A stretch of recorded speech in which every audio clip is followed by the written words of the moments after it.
as we follow that green brick road to Glasgow. We all have a part to play so we can get to the point where green finance is simply called finance. This will certainly be a year of challenges, but is also a year of opportunity for our financial and professional services to make the UK more competitive, to support the recovery from COVID, and to provide the solutions to tackle climate change. In all these areas, we are very fortunate to have the support and leadership of the Bank of England. Thank you. I would like to now hand over to Andrew. Well, Lord Mayor, thank you for those very kind words. And thank you too for inviting me to what is of course a dressed down Mansion House event. I had to think hard about this as to what we'll be wearing this afternoon, but I'm sure old habits will come back when we all get back together again. So of course we all look forward to doing it as soon as we can. And it's actually looking forward that I want to do this afternoon, and for so many reasons, of course, we must and want to look forward. It's important, as you said, to focus on the future of financial services and the important role they play in our economy and internationally. And of course, we'll do so in the future. So that's going to be my focus today.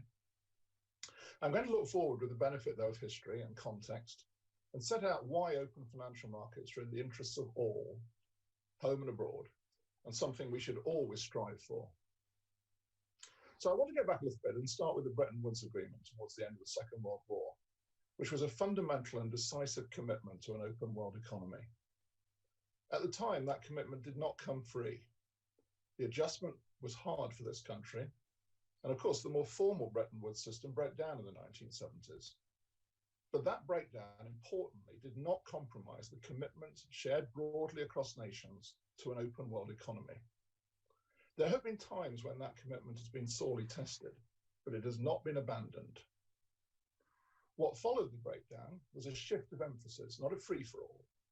The shift was towards managing the consequences of greater openness, with much more emphasis on the stability of the financial system and its ability otherwise to do harm, both domestically and internationally.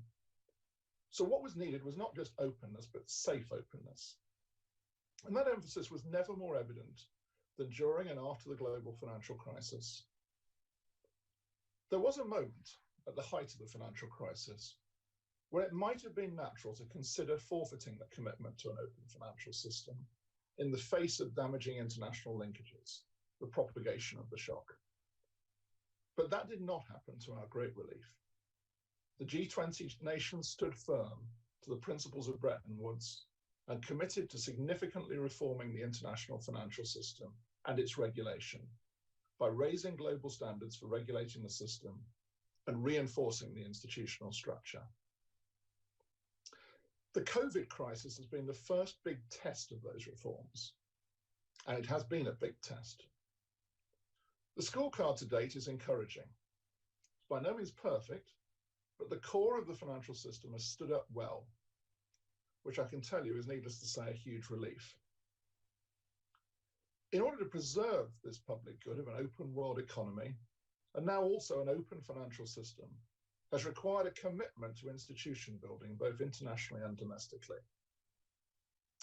Bretton Woods created the IMF and the World Bank, and slightly less directly the GATT and then the WTO. Out of the financial crisis came the importance of the Global Financial Stability Board, with a mandate to promote international financial stability, underpinned by strong regulation, supervisory and other financial sector policies, reinforcing that international institution building. And the FSB works closely with and is supported by the 4 standard-setting bodies of the international financial system: the Basel Committee for Banks, IOSCO for Markets, the IAIS for Insurance, and the CPMI for Payment and Markets Infrastructure.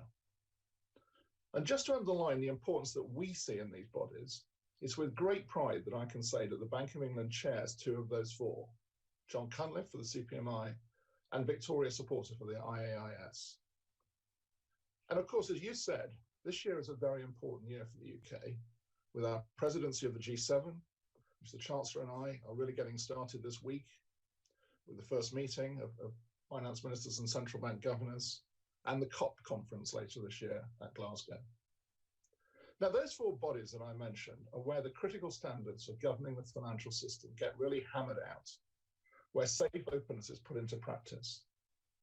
They are very clearly global in reach, and necessarily so. They're not regional, they're global. And we cannot participate in these bodies, and they cannot function as they do, unless we are all prepared to enter into the process and listen to and accept ideas from others. It requires us to give up some control over our standards and rules, because the alternative of a narrow domestic control is illusory. It would jeopardize achieving the very things that we want: safe, open markets, and likewise open economies. So above all, these bodies enable us to build the trust that help our financial systems to stay open. But we do not for a moment believe that we can maintain the arrangements we have without change. As the world around us changes, so too do we have to adapt how we achieve these public goods. And we also do not participate in these global institutions with the intention to water them down, misguidedly, because we think this would preserve some notion of our competitiveness as a nation, as you reinforced in your remarks, Lord Mayor. The UK cannot be a global financial centre for long if we did that. So let me reiterate again. The public goods of open economies, an open financial system, and the stability of that system are global, not regional in nature. The UK is one of the world's largest global financial centres, and its financial stability, as the IMF has reminded us, is therefore a global public good. We are deeply committed to financial stability, and given that, the success of our financial centre. That's not because we're mercantilist in our outlook. As the city's very long history shows, that has never been the outlook of people in the city. Rather, it has been to trade freely and compete and grow new markets, to face outwards and to innovate. And we see that today, for instance, in the embrace of fintech and the challenges of supporting climate change. So the UK's financial markets and its financial system are therefore open for trade to all who will abide by our laws and act consistent with our public policy objectives. So the question naturally then arises of what sorts of safeguards and rules should we apply to that trade? I mentioned earlier that one of the offspring of Bretton Woods was the GATT, subsequently the WTO. Now, the focus of activity in that area was for some considerable time on trade in goods, not trade in services. Both goods and services trade depend on robust standards and regulation of those standards. But trade in services is almost entirely about such standards in terms of its overall governance. This trade has been substantially supported by the global standards to which I referred earlier, and which has allowed countries to defer to each other in terms of the prevailing rules and regulations. This means deferring to the rules of others to protect our citizens or firms when they choose to do business there. There is no doubt in my mind that the work done on global standards since the financial crisis has made this process easier to support and safer and improve the level of trust we have in each other. The European Union has pursued the approach of so-called equivalence, which on the face of it allows for deferring to others where appropriate. The EU's framework of equivalence in financial services is a patchwork across many different pieces of financial services legislation, taking different forms in different subsectors, and in some not present at all. And nor do the equivalence measures prescribe how that judgment should be made. Well, as is well known, the post-Brexit equivalence process between the UK and the EU has not been straightforward. It is, of course, in fact, two distinct processes. One for the UK to recognise the EU as equivalent to the UK, and one for vice versa. The UK has granted equivalence to the EU in some areas, but the EU has not done likewise for the UK. In a few areas, involving central clearing and settlement, there has been agreement by the EU to extend temporary equivalence to the UK, recognising, I think, the clear risks to financial stability that would have arisen had this not been done at the outset. It would be reasonable to think that a common framework of global standards, combined with the common basis of the rules, since after all the UK transposed EU rules from the outset, would be enough to base equivalence on global standards. Less than this was enough when Canada, the US, Australia, Hong Kong, and Brazil were all deemed equivalent. In fact, continuing with the example of central clearing, the EU has recently made the US SEC equivalent for CCPs, subject to certain conditions. These conditions are in fact already met by UK CCPs, as they are a legal requirement in the legislation that we onshored from the EU. But equivalence beyond the temporary extension remains uncertain nonetheless. Now, the EU has argued that it must better understand how the UK intends to amend or alter the rules going forwards. This is a standard that the EU holds no other country to and would, I suspect, not agree to be held to itself. It's really hard to see beyond one or two ways of interpreting this statement, neither of which I think stands up to a lot of scrutiny. The first interpretation is that the rules should not change in the future, and to do so would be unwelcome. This is unrealistic and really inconsistent and dangerous, because inconsistent with practice, that is. Because as the world around us changes, so must the rules to accommodate those changes and to maintain safe openness. As evidence of this, we only need to look at how we as authorities have had to respond to COVID and the shock that has created for the financial system. It's been a very, very big response, one that we've had to make at pretty short notice, one that has involved a lot of international contact, and one that I think has been successfully executed over the last about a year. Now, the EU is almost constantly revising or contemplating revising its own rules, and that's a good thing. So I don't think the no change argument really stands up. The second argument is that UK rules should not change independently of those in the EU. Now, I'm being careful to phrase this point. It's not the UK rules might change independently. The equivalence process provides for reassessment of such decisions, so this should not be a problem. So it seems to be a stronger form that they should not change independently. But that is rule taking, pure and simple. And it's not acceptable when UK rules govern a system 10 times the size of UK GDP. And it's not the test up to now to assess equivalence. On this point about changing rules, it's worth just considering why we would choose to change the rules. Well, first of all, it would, I think, be rare, to say the least, if such rules turn out always to work perfectly first time and thus need no amendment. And as an illustration of this, the EU itself is looking to amend MiFID II to iron out areas that need further work. Secondly, as the world moves on, so the rules need to adapt. And if they don't, we'll be heading for trouble. So the key point here is that good practice means that authorities should be transparent at the time in explaining rule changes, and those changes should be consistent with international standards where that's appropriate.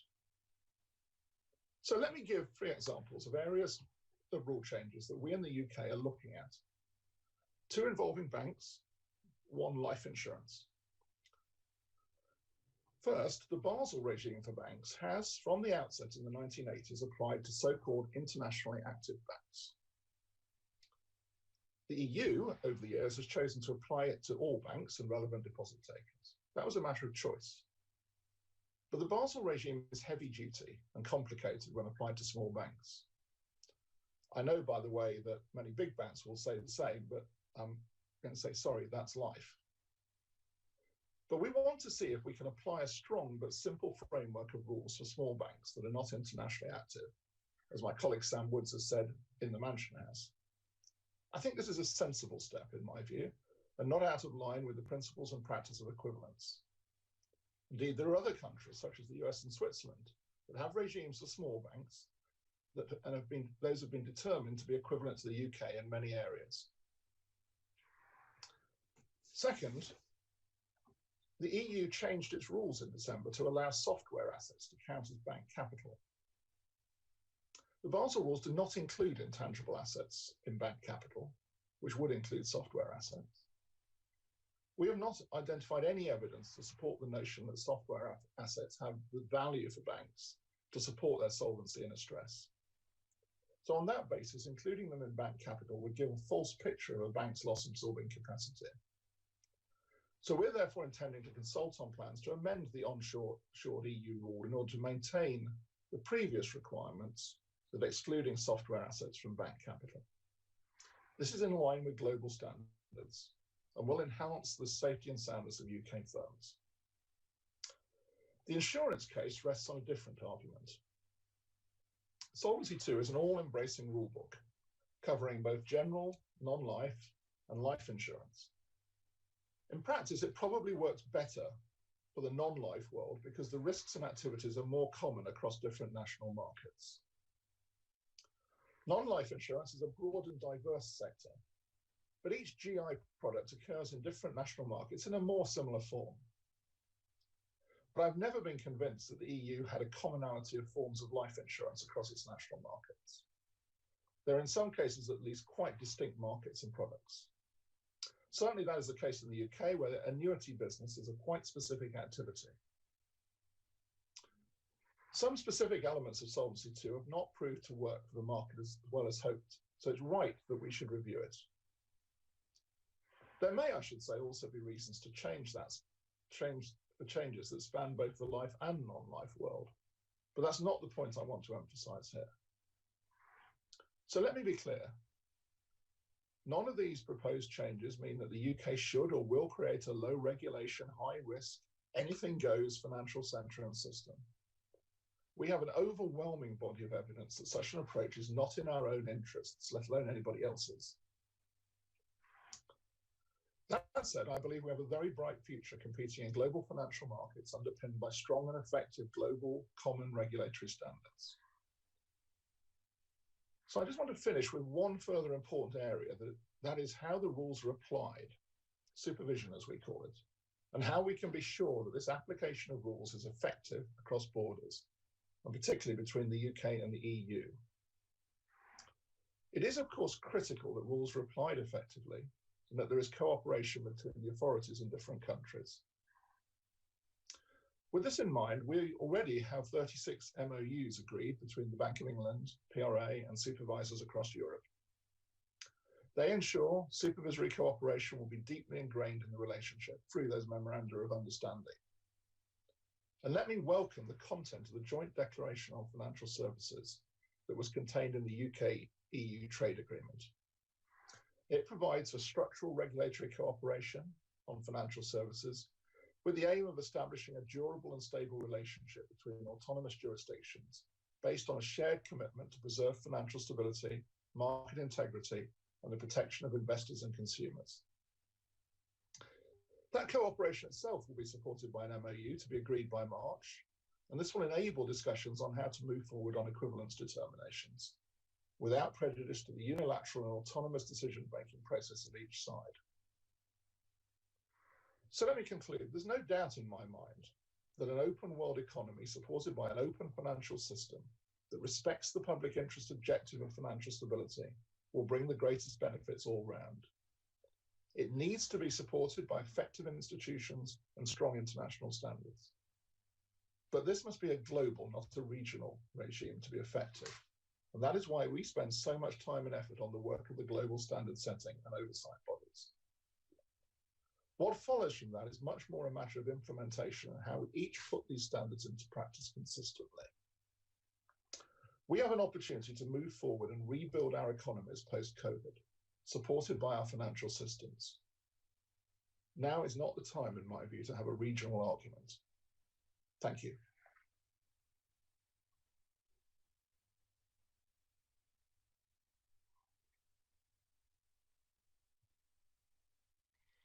Thank you very much indeed, Governor, for such a kind of wide-ranging, clear speech. I think there'll be obviously a lot of interest in what you had to say about equivalence. Now we're going to open up this session now to questions. Just a reminder to you all that anybody can ask a question just by using the chat function. I'm sure you're all well used to it after all the Zoom meetings we've had since last March. And I'm going to begin with our first questioner now. So if David Postings could get ready. Yes, so David is CEO of UK Finance. And good, I can see you, David. Please do ask your question. Thank you. The question I wanted to ask was, how do you think the UK banking sector will look in 10 years' time compared to how it might have looked had we stayed in the EU? I'm going to ask Andrew to answer this one. Well, thank you, David. I think it's probably worth starting by saying, of course, that the biggest impact in terms of the issues that I discussed, and particularly spoke about equivalence, is in the wholesale markets. It's somewhat less so in the retail markets because the amount of cross-border business, even within the EU, was more limited. So I'll focus just a moment on wholesale markets and, in a sense, really pose the question back. I think, first of all, I think London will undoubtedly continue as one of the world's leading, if not the world's leading, global financial centre. And interestingly, that answer doesn't just come from those of us who you may say have, very sort of close interest in this matter. Many people outside this country say the same thing. I mean, Andrea Enria said it the other day, who's obviously head of the European supervisory mechanism. The question then, I think, for the 10-year view is this. We are seeing at the moment some fragmentation along a regional basis, as I saw. Most of the business of the UK banking sector is not affected by that because it's either domestic to the UK or global. But we are seeing some fragmentation, as is widely commented on, in terms of the relationship with the EU. So the 10-year question for me is that fragmentation going to persist? Or are what I would say the sensible forces of financial markets, safe openness, and open economies going to bring it back together again? And that after some period of time, there will be a realization that actually everybody is better off by going back to the principles that I set out of open economies, well-regulated in the public interest. So you're probably not surprised to say, if I had to entertain a guess as to where we'll be in 10 years' time, I think it's more likely that we will come back together again and this fragmentation will prove to be temporary. I might also add, I hope that's the case. And Andrew, do you imagine a banking sector at the same size as it is now? I think so broadly, Martha, because I think we have many challenges ahead of us that need the support of the banking sector. I mean, the Lord Mayor rightly pointed to the whole question of climate change and supporting the economic change that's going to go with climate change. And it is very substantial, but I think we must also view it as an opportunity. It's both a challenge for us and an opportunity. So I think there are many challenges ahead for banks. I think we made a fundamental change to the system after the financial crisis. As I said, I think, I'm going to cross my fingers, touch wood and all that. So far in the COVID crisis, I think those reforms have amply paid off. And I think this, the banking sector is in a robust position now to go forwards. Thank you very much for that. We're going to move on to our next questioner now. And this is Jason Boud from RegTech Associates. He's not here with us, so I'm going to ask his question for him. And I'm going to put this one to William. What opportunities do you see for UK tech in the light of Brexit? Thank you, Martha. And thank you, Jason, who's not here, for the question. I see a lot of opportunities. I mean, when I talk to the stakeholders around the world, they refer to the UK as very much the tech center of Europe. And we've seen a lot of the investment that's come into that sector. Let's just take two examples. Let's take fintech. And we've got the Khalifa Review coming out at some point at the end of this month, which will highlight exactly what we have been doing in fintech and what we can do to maintain our status as the fintech center around the world. And by the way, I think as the fintech center, it's not just London, it's very much UK. I remind people that 146 fintech companies are based in Scotland. And also, we're looking forward to the publishing of the RegTech report next month as well. And thanks to RegTech Associates and Jason's team for that collaboration. But, there's massive interest in UK tech. And I've been on virtual trips to North America, and they're very keen to invest in our tech sector. We know there's an outstanding tech company near Bristol called Graphcore, and Sequoia have a big investment in that. They have now opened an office here. We've got offices being opened in the City of London by a lot of these venture companies and private equity looking at the tech sector. So look, I think it's a great opportunity. Funnily enough, you know, as one looks out of the Mansion House and doesn't see very many people in the city, one of the reasons why that is, apart from obviously COVID-19 and the confidence of coming back into the city, is because working from home has been so successful. And of course, Martha, you're working from home, and it's worked very well every morning on the Today program. But we need to ensure, finally, on tech, that we shape the regulatory environment across financial and professional services to support this innovation. And that is what the regulator has done. And that is one of the major reasons, and I said in my speech, that the regulatory environment has helped so much, particularly around fintech. And by the way, it's going to help and is already helping a great deal around the green finance and green tech. And the Chancellor came up with some of his proposals around at our Green Horizon Summit in November. And that is very exciting as well. So I am optimistic about tech in this country, as you can tell. William, thank you very much. And for your kind words about broadcasting from home. I have to say, with my flaky broadband, it doesn't always feel like that from my end. Okay, we're going to move on now to our next couple of questions. We're going to take these together because they're in similar territory. So if I could ask Adam Jesney from Esper Bank, CIB Limited, to get ready, and also Cindy von Nika from Umazi. So Adam, you first of all, followed by Cindy. Governor, Lord Mayor, thank you for this afternoon. How can we ensure post-Brexit, post leaving the EU, that we have access in the city to the best intellectual capital, the best brains that'll make us prosper going forward? And Cindy, if you'd like to ask yours as well. Hi, yes. Hi, sorry, Cindy here from Umazi. Thank you, Marta. The question I was going to ask is, what is the city doing to retain and maintain female-founded businesses? Okay, as I say, kind of both related questions. Andrew, let me start with you on those questions. Well, I'm very pleased we've got these questions because I think together they both point to some very important features of what is the success of the city and what needs to happen going forward. So I think Adam's question points to something that, of course, has been true for a very long time and needs to stay true, that the city is genuinely, as Adam says, open to the best people from around the world. It's a global financial center.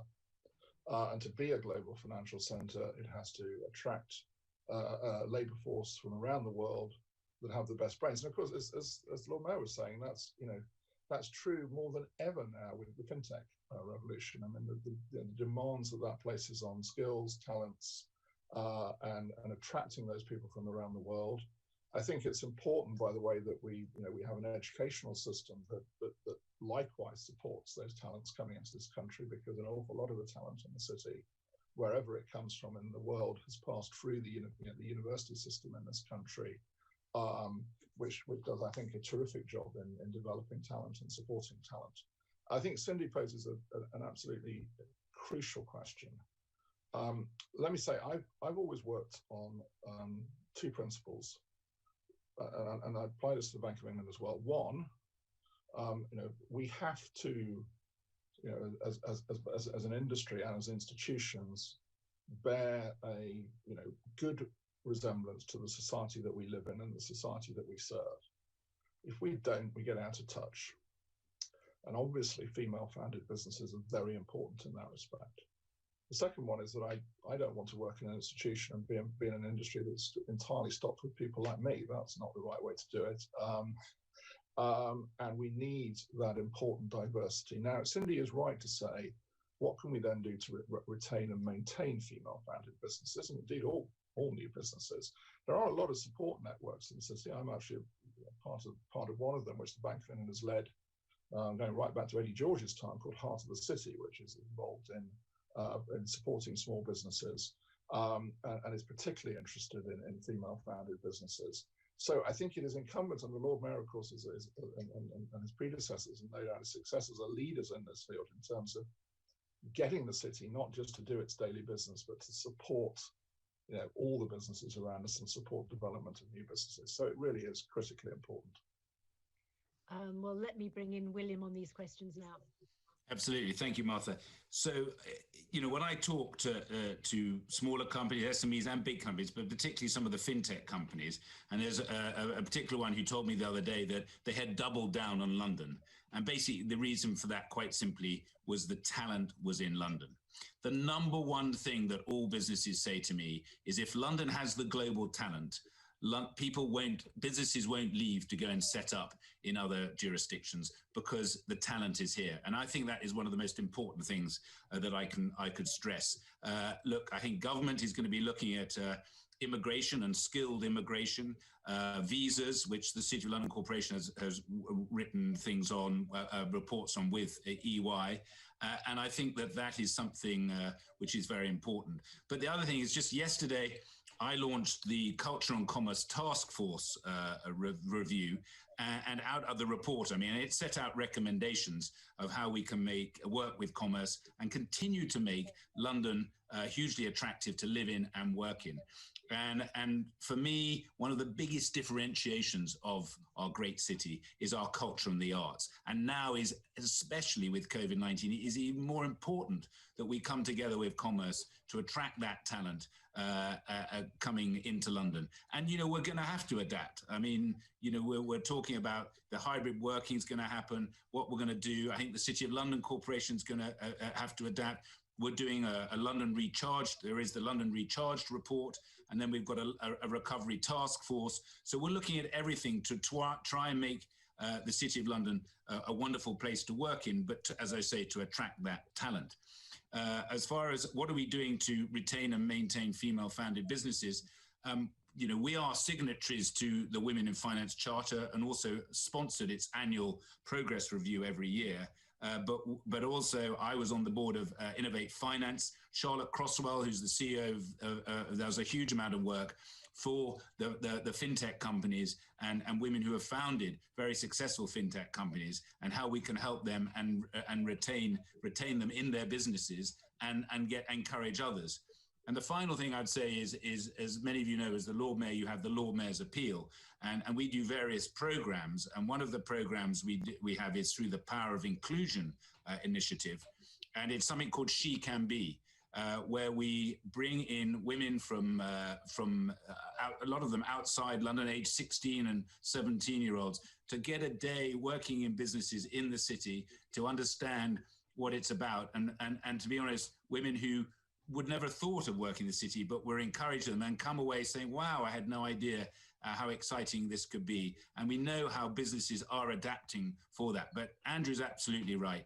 I've never forgotten a wonderful YouTube video about two young girls and two young boys, and they're filling in one is filling in blue balls and other pink balls into a vase, and they all do the same. And then at the end, they're given a prize, and the girls get a vase full of half amount of the sweets, and the boys get the full amount of sweets.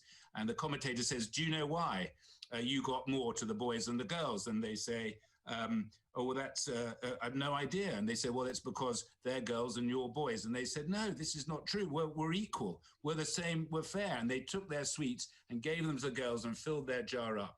We're all equal. And the world is beginning to realize that, this is absolutely critical. And various committees I'm on, inclusivity and diversity is a critical part of that. And we're moving forward, but I know that we've got a lot further to go, and we're doing what we can to make sure we get there. Yes, thank you for that. I think there may be some more sweets that need to be shared out, but I won't interject my own views on that. I agree, Martha. I agree. Cindy and Adam, thank you very much for those questions. And we're going to move on to our next one now. And this is coming from Charlotte Crosswell from Innovate Finance. He sent us a question which is for the governor. And this question is, how will the bank evolve regulation to respond to the rapid uptake and demand for innovative financial products and services? Over to you, Andrew. Yeah, it's a great question. Thanks, Charlotte. So first of all, we spend a lot of time and always have to be both aware of and respond to the innovations that are going around us. And I'm going to give an example in a moment. And I think the thing that we have to do is, first of all, obviously, understand the nature of innovation around us. And then, if you like, sort of using a sort of car repair analogy, sort of strip it down and sort of work out what the public interest objectives are that lie within it, because that's our job. Our job is to represent what has been identified by Parliament actually as the public interest.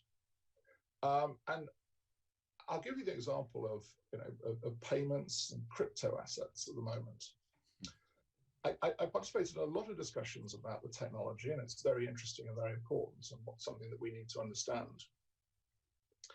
But what we have to understand is, in all of that, it's not our job to control the innovation, to control the technology in the sense of how it's innovating. It's to say, where's the public interest?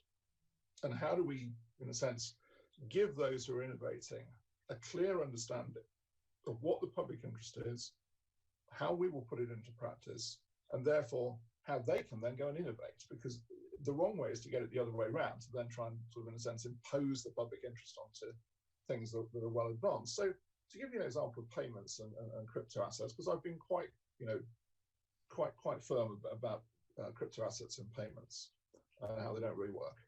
And the reason is, and so is that I think the public interest is that when we all pay for something, we want to have certainty that the thing we use to pay for it doesn't have a volatile value.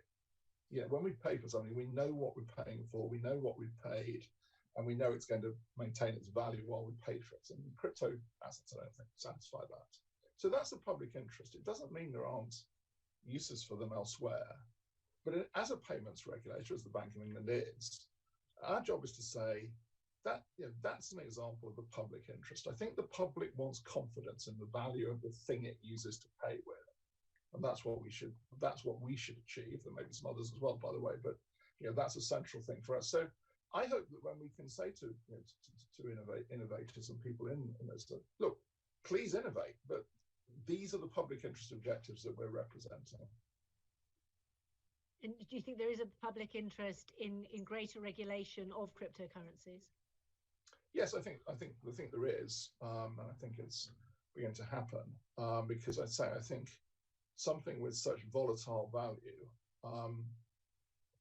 has its place, and I think using them in regular payments not.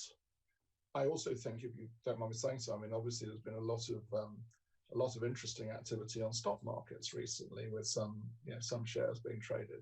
And I think the regulator has to say, I said the other day in Parliament, we're not there to stop everybody using social media, but please understand that probably the value of the underlying company hasn't changed. So we have to sort of make that sort of, in a sense, public interest warning and say, just please do understand, people may lose money at the end of this because the value of the underlying thing hasn't happened, but there is quite a lot of innovation going on around this trading. Thank you very much. We're going to move on to some of the questions we're getting through the chat function. And this is from Dennis Petropoulos, who's chairman of the Baltic Exchange. He sent in a question for the Governor, for Andrew. He says, many large European banks appear to be withdrawing from financing fossil fuel-related projects, wishing to support clean energy. Is this cynical marketing for popularity? Since clean energy can't happen overnight, should the UK's financial institutions be encouraged to support essential fossil fuel, which is clearly going to be needed while we transition to cleaner energies? Well, we need to support transition. And that's very important. And that's why I'm not in favor of so-called taxonomies that say at a fixed point in time, something's either supportive of climate change or not. And that doesn't for a moment take away from my firm commitment that we must use all our resources and our efforts. And Lord Mac very kindly mentioned all the work Sarah Breeden is doing in the bank to support that. But it's critical that we support transition. But obviously, we want to support companies that really are going to transition, not those who are, trying to sort of say they will, but just go on doing the same thing forever for as long as they can. And a big part of the UK having the presidency of the G7 this year, which we have, and the Chancellor and I are taking forward, is that I think we have a very big opportunity this year to make very big progress on this front. We were going to do it anyway. I think the change of administration in the US is going to actually really put force behind that and allow us to make progress. We're delighted by that. And one of the things we want to see is the adoption of and the requirement for standardized disclosure, which reveals, you know, the position companies in. It doesn't say, you know, you've got to be there by tomorrow, because it's not realistic for all companies. But you've got to be transparent about where you are and your commitment to get that transition done. Arthur, I just jump in there and say I wholeheartedly agree on the transition, what Andrew has said, but also, you know, we're all talking about building back better, building back fairer. So it has to be a just transition. Yeah. I think that's absolutely critical as well. Yes. And we do have this opportunity with COP26 to do that. And as Andrew said, I mean, the government is fully committed to that. And this is all part of the just transition, is all part of a little bit of helping with the levelling up as well. And we need to make sure that it helps everybody across the board. No, I'm hoping and expecting that we will use our presidency of the G7 to get to COP26 at the end of this year with some real progress to show. Interesting, thank you. We'll move on to another question now. This is for the Governor. It's from Tim Wallace, Deputy Economics Editor at the Daily Telegraph. And his question is, does the UK risk being cut off by the EU if you go ahead with reforming the rules listed in your speech? Well, I mean, this is a very interesting question. And, you know, I really, as I said in my speech, I can't really tell you where the EU is going to come out on this, but I'm afraid, you know, a world in which the EU dictates and determines what rules and standards we have in the UK, I'm afraid isn't going to work in that sense, that rule taking. So I think in a way it goes back to the answer to the first question, is the EU going to cut the UK off from itself? Of course, only from the EU. Well, you know, there is signs of the intention to do so at the moment, but I think that would be a mistake, because I think it would lead to the fragmentation of markets. Now, the problem with the fragmentation of markets is that one of the problems is that actually it raises the cost of finance for everybody, including, by the way, the citizens of the EU. It will raise the cost of doing business in the EU. So I think it's a mistake. I'm afraid I can't predict what will actually happen exactly, because obviously it's not within our control. The important part of it's not within our control.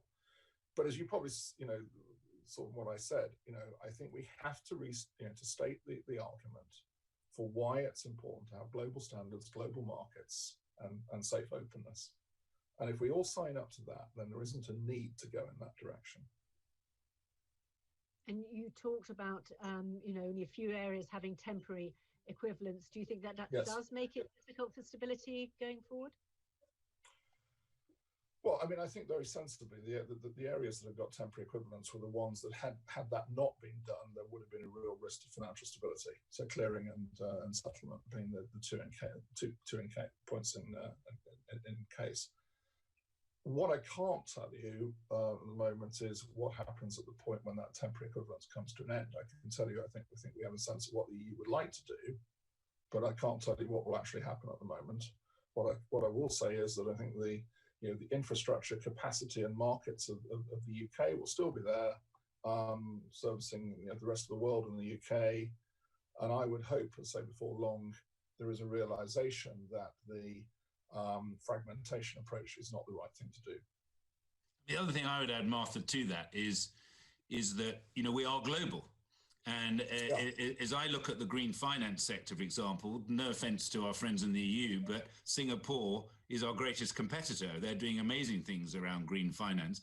And as Jez Staley made his comments, you know, we shouldn't necessarily be looking to Frankfurt and Paris. We should be looking to New York and Singapore. We've always been global. So I think it would be unfortunate if the EU didn't embrace us because, as Andrew has pointed out, I mean, the EU itself will suffer more, because I think London is more global than Frankfurt and Paris, and the fact is a fact. And so hopefully they won't do what Andrew thinks. Well, I know Andrew's not saying that that's what they'll do, but hopefully they will see the light. Okay, and our next question is from Anthony Manchester, who's Managing Director of BlackRock, and this is for both of you. I'll begin with Andrew. What role can the UK play in helping to promote global standards looking ahead? Oh, well, great question. So let me come back to what I said. I mean, the role that we can play and do play is by fully participating in the global bodies. And as I said earlier, I mean, we do. I spent a good deal of my time in the Financial Stability Board, in the IMF. As I said, of the four global standard setting bodies, 2 are chaired by people from the Bank of England. So I think that's a very strong a piece of evidence of our commitment. My colleagues across the board are heavily involved in it. I just to illustrate it, Martha, I remember about a week after the referendum, actually, in 2016, I remember saying to colleagues, the biggest mistake we can make at this point is to become isolated. So actually what we have to do is recommit, our involvement, support, and work for the global bodies, and that's what we've done, because it's critical. And William, your thoughts? My thoughts are, we can influence hugely around the world. I'll give an example. The global, the sandbox, which we have done from fintech, the regulatory environment we've created globally around fintech has come from us, has come from our own regulators. And that has had a big influence. And the other area is, as we run into COP26, the world is crying out for standardization. And this is also our opportunity running into COP26, is to come up with standards around climate change. When I was listening to the World Economic Forum 2 weeks ago, you could hear everyone crying out for it. There are too many different people going off in different areas. Let's come together and create a standard. And with us hosting COP26, I think we can help a great deal around that. So as Andrew says, we do this all the time, and we can help the world with it. Thank you both very much indeed. That was our last question. I'm sorry to anybody who'd wanted to get one in, but the hour has gone by very quickly. I'm glad my creaking broadband held up to the very end. And I'll hand over back to you now, William. Well, thank you, everybody, for your questions and your engagement. And a big thank you to you, Andrew, for your time today and for your typically thoughtful speech, and for all that you do to support the City of London. And many, many thanks to our excellent moderator, Martha Carney. Martha, I'm glad the broadband stayed good, and no doubt looking forward to listening to you either tomorrow morning or the next morning. But thank you all for joining us, and hopefully in the future, events will be back in the traditional setting of the city before too long. And a good evening to everybody, and stay safe. Thank you.